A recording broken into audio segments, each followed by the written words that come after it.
Hello, a very good day to you. I hope you had yourself an amazing day. This is the Black Hot Fire Network, the media of the 21st century, and this is Thursday updates with me, Dimori. I'll be telling you about each and everything that was making headlines in Africa today. We're gonna be looking at Dangote, who has set up his oil refinery that is set, whose oil refinery is set for sale. We're gonna be looking at a lot of things, everything that was making headlines. Looking at the WHO is reporting that there has been a surge in global cholera cases and a vaccine shortage, as they always say.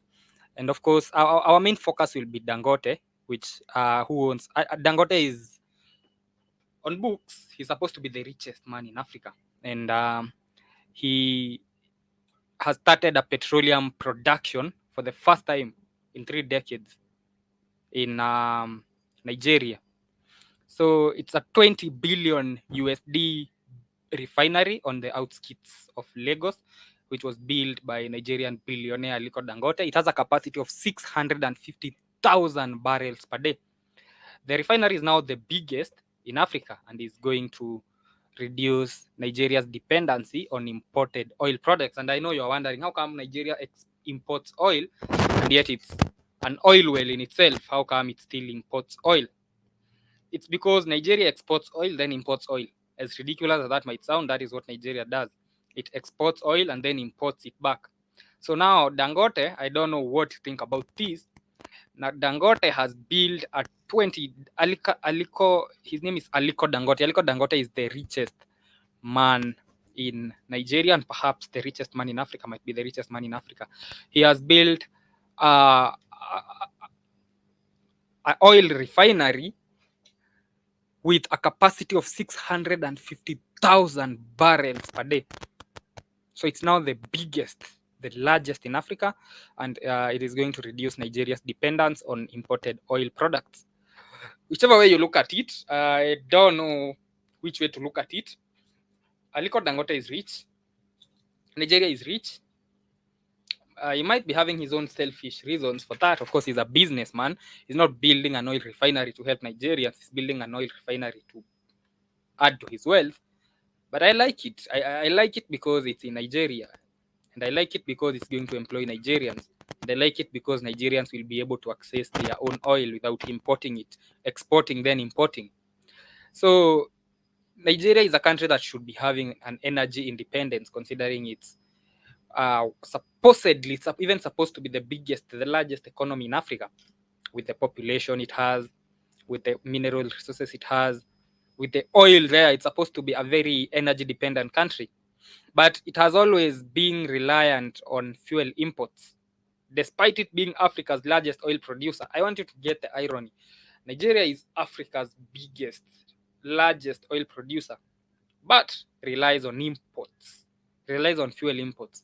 That's how ridiculous African maths is. You're the biggest oil producer, yet you import oil.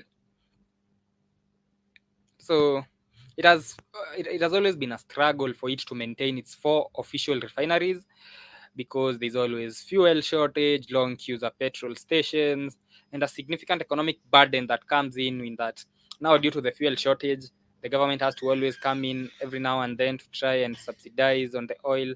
And so it ends up being Africa's largest economy, Africa's largest oil producer, but Africa's largest oil importer. It's ironical like that. So countries that don't have oil buy oil from Nigeria, then sell it back. So Aliko Dangote is the CEO and the president of Dangote Industries Limited, and he said that he has tried to do that for the last 28 years, as far back as 1974, but it has never been possible, because there's what has always happens in Africa. Whenever somebody tries to do something like this, we have sponsored vandalism. You set up pipes, the pipes are destroyed. You try to do anything, they're going to destroy it.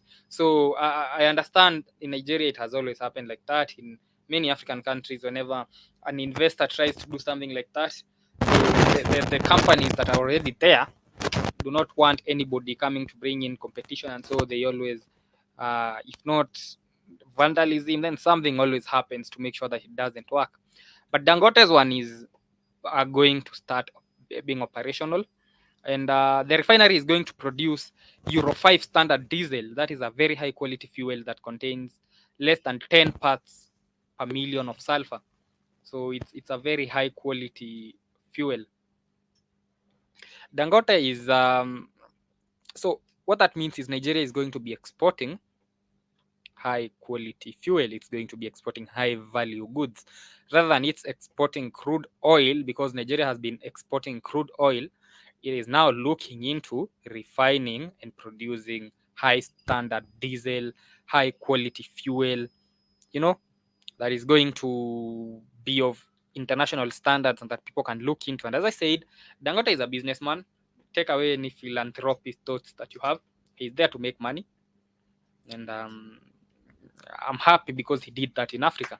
We have so many billionaires in Africa who do not even invest back at home. So they end up investing outside Africa, and the money ends up benefiting. They end up buying properties in the UK, properties in the US, and it never benefits anybody in Africa, really. So I'm happy Dangote is at least investing back in Africa. The fuel refinery is going to, of course, employ so many Nigerians, because one, for it to be the biggest oil refinery in Africa, then that means it's going to need a lot of people working on it. And for a refinery with the capacity of 650,000 barrels is not a small refinery. And a 20 billion USD refinery is not a small refinery. It's going to create jobs in Nigeria. It's going to increase the demand for the Nigerian naira. For once, people will now demand for the Nigerian currency because they want to buy maybe the Euro 5 standard diesel. I don't know how that is going to pan out, because I understand there are already monopolies in Nigeria that have monopolized the fuel sector.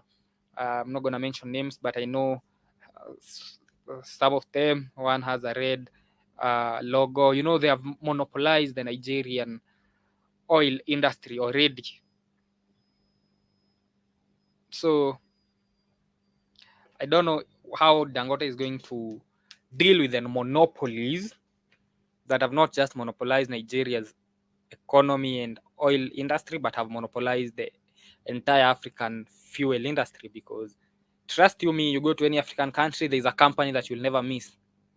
The certain company that you'll never miss. It has monopolized the fuel industry in Africa, and it's not an African company. So it's the same company in Nigeria, but let's see how Dangote is going to deal with that, as he launched his 20 billion USD oil refinery that is going to be the biggest in Africa. Such things make me happy. I mean, I don't even want to read between the lines and start looking at where did Dangote get his riches. Don't really care about that. He started an industry. He started a refinery. We've been talking about creating industries in Africa. He created one. I understand at one point he wanted to create a fertilizer plant in Kenya. It never materialized, partly because of corruption and also because people were demanding money from him, and so he left. So I really don't care what are his intentions or anything, but we keep talking about industrializing Africa because it's very hard for an economy that is reliant. I can't name. Okay, it's very hard for an economy whose backbone is agriculture to become a developed country. It can only if it focuses on high value agriculture. That is, it doesn't export low value agricultural products. That is possible. But now it's hard, especially in African countries and developing countries, for them to value add on their agricultural products. So that is why you look at one basic characteristic of poor countries. They have agriculture as their backbone. And in most cases, the agriculture ends up being subsistence farming, where you're just farming food to eat for yourself. So that's how it's very hard for a country whose backbone is agriculture and subsistence agriculture in that case, to materialize into a developed country. I can't name one. And so when I see African countries starting to get into industrialization, because the only way you become rich is through industrialization. The only way as a nation, as a country, you become developed is if you invest in your industries. It's through industrialization. The more industries you have, the more goods you produce. The more goods you produce, the more goods are demanded from your country, meaning the more your currency is in demand in the international market, because apparently currencies, mark the word apparently, currencies are exchanged on demand and supply curve. So if nobody has demand for anything that is coming from your country, then your currency is going to be messed up because nobody wants it, so it's going to lose value. The law of demand and supply that says if the demand for something, if the demand for product X is high, then the price of product X rises, ceteris paribus. If the demand for product X goes down, then the price for product X goes down too, ceteris paribus. So it's the same thing with currencies. In as much as there are other external factors, many of them that control currencies, the possibility, if you offering something to the international market and people are demanding for it, there's a very high possibility that your currency is going to do amazing. So now that Nigeria has started getting into industrialization with the first one, I don't know if there's going to be another one, but one thing that is going to happen is Dangote's industry is going to have a positive impact on Nigeria's economy, because one, people will demand now the fuel from Nigeria, and people have always demanded Nigerian fuel, but they used to get it at throwaway prices because it was unrefined oil.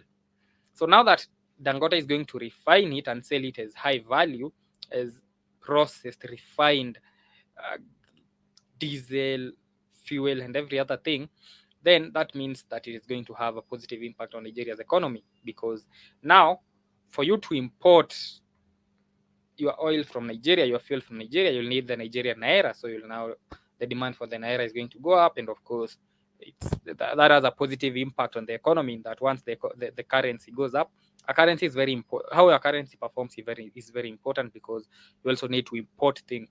So if your currency is doing well as you're importing things, you'll import things at cheaper prices in the conversion. The second thing that these industries are going to help Africa with, for example, the Dangote industry in Nigeria, it is going to employ a lot of people. Once you employ people, their standards of living goes up, the per capita goes up, the GDP goes up, and now once people get a salary, the standard of life goes up, the life expectancy goes up, everything goes up once money comes in. So it's a positive, a win-win situation. Dangote gets his billions, the Nigerian people get their naira, not in billions though. So how I wish more billionaires would emulate Aliko Dangote, invest in their countries. Stop having money in he probably has money in offshore accounts too, but in as much as you're having money in your offshore accounts, at least try as much as you can to invest back home.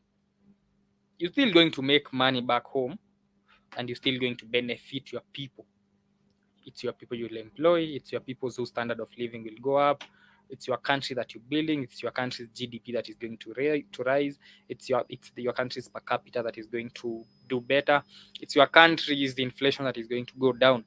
So you have so many billionaires in Africa, but they never want to invest home. Most of them own companies in Canada and in the United States and in the UK, and they own properties in high-end states outside Africa. That is Nigeria. In Kenya, the health union has issued 14-day strike notice over unpaid salaries and lack of medical cover. The teachers are still striking. They are demanding for also, the teachers are even just demanding for them to be employed permanently. That is all they're demanding for. The teachers who have not been employed on contract, so they're saying we don't want this job that looks like it's never secure. How about you give us a job that is secure, that now we have a contract and we know that this is the contract and this is what it says. As that is happening, 7 health unions have threatened to strike within the next 2 weeks if the country fails to address their grievances, which include delayed payments of salaries, lack of medical covers, and failure to remit statutory deductions. So what that means is the government deducts money from them, but it never pays whatever it's. So you are deducted money for health insurance, for example, but the same is never paid. So the money disappears somewhere along the way. You deducted money for retirement benefit, but it doesn't reflect on the other side. So the unions, in a joint statement that was read by the Kenya Medical Practitioners, Pharmacists and Dentists Union, the KMPDU, under their Secretary General Davji Atela, said that they are going to go on strike if the government does not intervene. At the moment, I think healthcare in Kenya is devolved. It's in counties. It's a county government issue. But if there are people that, as a country and as a issue, we should always look at their affairs, it's doctors and teachers, because those are the two people who, one, the teachers. I mean, without teachers, then you have an Africa that is the way it is right now. In the dark, doesn't know what is happening, easy to manipulate, ignorant. But if we invest in our healthcare and our education, those two areas, if we just invest in our education and our healthcare and do what Dangote is doing, investing in industrialization too, with those three things, we would not be talking about people dying of hunger in Africa again. I'm educated. My life expectancy is high, so I won't die going to school because of malaria. And once I'm done with school, there's an industry that I can find a job in nearby. The standards of life, the standards of living, that country just is, So those are some of the things that we should really look into investing in as Africans, especially with the issue on education. We should invest in our education sectors, which we do not. That is why you're seeing teachers striking every now and then. Right now they are on strike because they are paid poorly. We invest in in the sectors that we should not be investing in and ignore the very important sectors, So that is in Kenya, where doctors are now threatening to strike. Burkina Faso has issued new passports without West Africa's bloc logo. That is, if you look at the Kenyan passport, for example, it has the EAC. It's under the East African Community. But if that was the same in Burkina Faso, where it had, I'm trying to look for an image of the Burkinabe passport before. Let me see if I can get one. So it had the ECOWAS. It was the West African bloc in its passport. However, Burkina Faso's president, Ibrahim Traore, has ordered for a launch of a new biometric passport without the logo of the West Africa's main political and economic bloc on the cover, which is ECOWAS.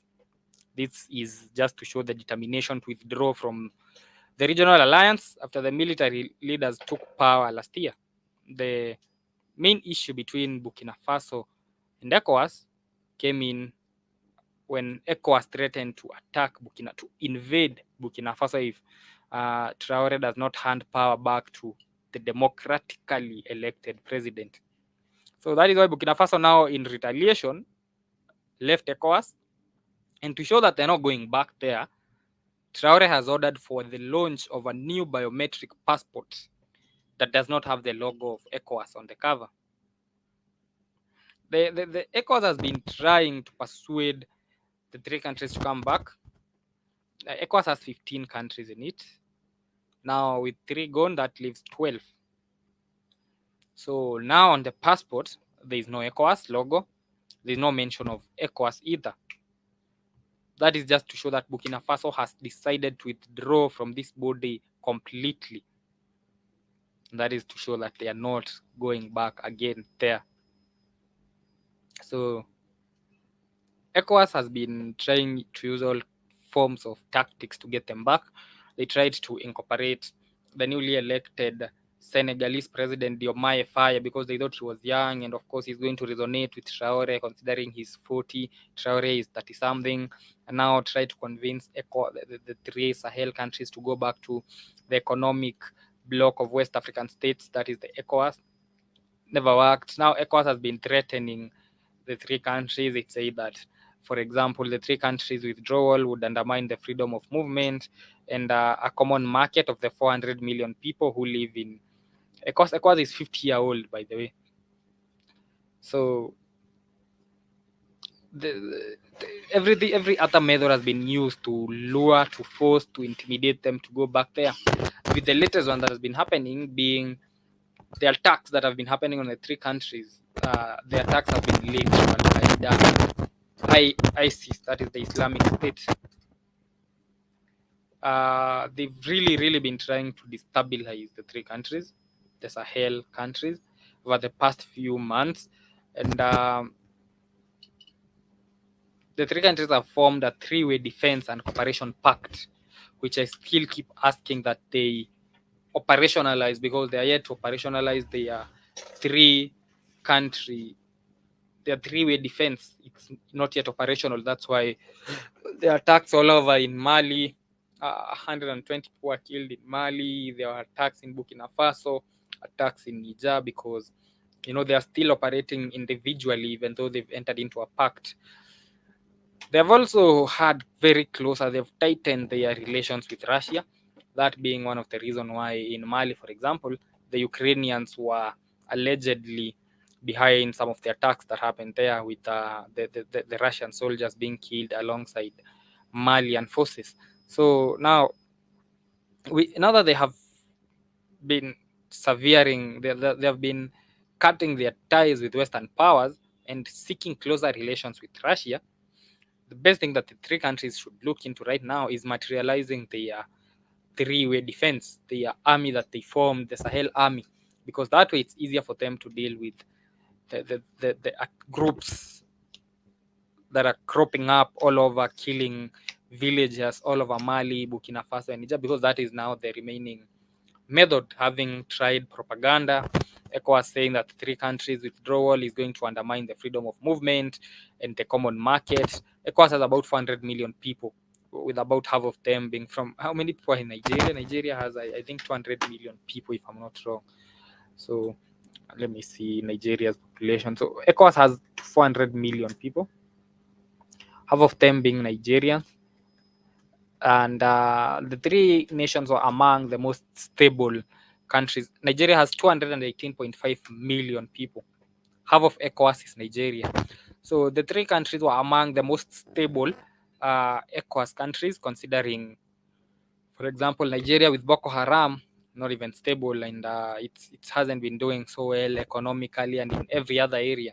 So the 3 countries were very vital, or they were very vital. They were very important for ECOWAS to continue being operational.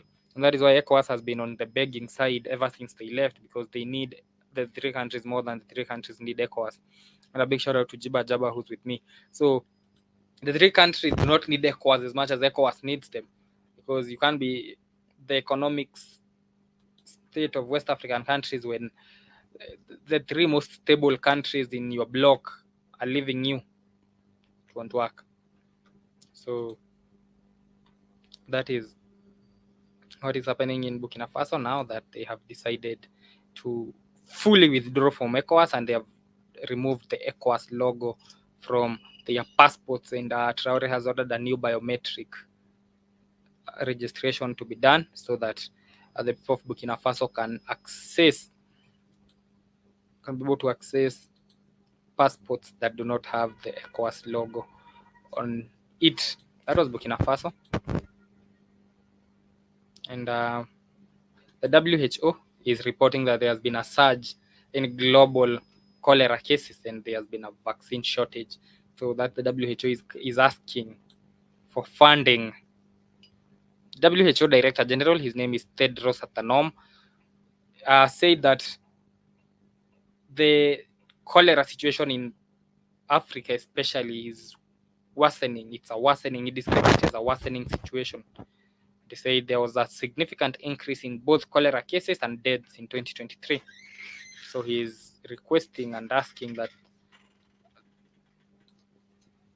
funding be added to them so that they can be able to facilitate for more vaccines for the same. WHO has published new data on cholera for 2023, showing an increase in both cases of infections and deaths. They say that deaths from cholera last year increased by 71% compared with 2022, and the number of cases increased by 13%. It said that in 2023, over 342,000 deaths and over 2,400 deaths and 342,000 cases were reported by WHO in all regions, with the worst cases, most of the cases coming from Africa. So he said that as the world is now facing the growth in cholera crisis, there's an urgent, I'm reading directly from his speech, there's an urgent need for increased vaccines production, improved sanitation, and better access to clean water. I agree with him on the last two parts. There's need for improved sanitation, there's need for better access to clean water. You tackle those two, you don't need vaccines. People get clean sanitations, improved sanitation, people get better access to clean water. You do not need vaccines. You have tackled the problem at root, and you won't need to get vaccinated because you won't get sick. So the money that WHO is asking to produce vaccines for cholera should be money that should be invested into what Tedros Adhanom, the WHO Director General, said at the end: better sanitation, access to clean water. Nobody gets sick. But then that again goes back to the economic situations of countries. If a country is economically empowered, if people have better standards of living, you won't hear of cholera because people will be living in areas with better sanitation. They'll be having better access to clean water. Vaccinate people as much as you want, but if you do not empower them economically, then they're still going to drink the dirty water. So unless you're vaccinating them and then now telling them, now that you've been vaccinated, you can go drink all the dirty water that you want because you won't get cholera. We're not tackling the problem. This is what Professor PLO equates to having diarrhea, then stitching the anus instead of you getting medical attention. Vaccinating people is not dealing with the root cause of cholera. The root cause of cholera is lack of clean water, poor sanitation. The main cause of the lack of clean water and the sanitation problem is the economic situations that people have. They live in slums, they live in makeshift houses, the sewer systems are not working, the sewer systems mixing with clean water, the water not being even clean in the first place. That is the main cause that is causing the cholera cases, not the lack of vaccines. Not the lack of vaccines. This is similar to vaccinating people against hunger so that they don't die of hunger. Deal with the root problem, then you won't need vaccines. Jiba Jaba says cholera that is from untreated sewages, infiltrating groundwater, or old infrastructure. Of course, exactly, Jiba Jaba goes back to the economic situations in countries and the poor planning and the lack of governance. Because if a country had proper structures, proper planning structures, then it wouldn't need we would not have cases like these ones, the cases that we have of, I don't know, untreated sewage infiltrating groundwater, or pipe water. Now people are drinking. These are not problems that we should be speaking about in 2024, and vaccines is not the issue. Cholera is not caused by lack of vaccines. It's caused by lack of proper planning and sanitation and hygiene and clean water. Address those things, you've addressed cholera. Use the money that you want to invest in. You want to invest in the vaccines to actually build industries or something to empower the people and see what happens. Do a Dangote. Today I'm happy because Dangote built an industry in Nigeria. I'm not even going to dig further and try and look at why he did that. I'm just happy he built a refinery in Nigeria, and the refinery is going to employ Nigerians, and that is good. And the money is going to come back to Nigeria. He's a businessman. Of course, he has a selfish interest, but he's empowering his people too. That was all that was happening today on in Africa. Joby is coming up in a bit. I've actually eaten up her time. I started a little bit late today due to unavoidable circumstances.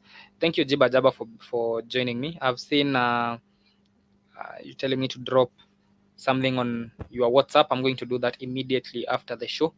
And he says, or having to draw water where big games drink and bath in.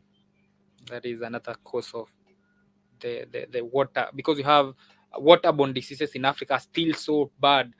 The other day, people were dying of typhoid in DRC. Typhoid in 2024. Typhoid, cholera, bilharzia. These are the things that we're still talking about in Africa in 2024. Bilharzia is a big problem where they plant rice, even in Kenya. Waterborne diseases from the lack of access to clean water. Anyway, make sure you join Joby in the next few minutes. She'll be here with her musical show. Enjoy the rest of your day. It's always a pleasure. Much love, family.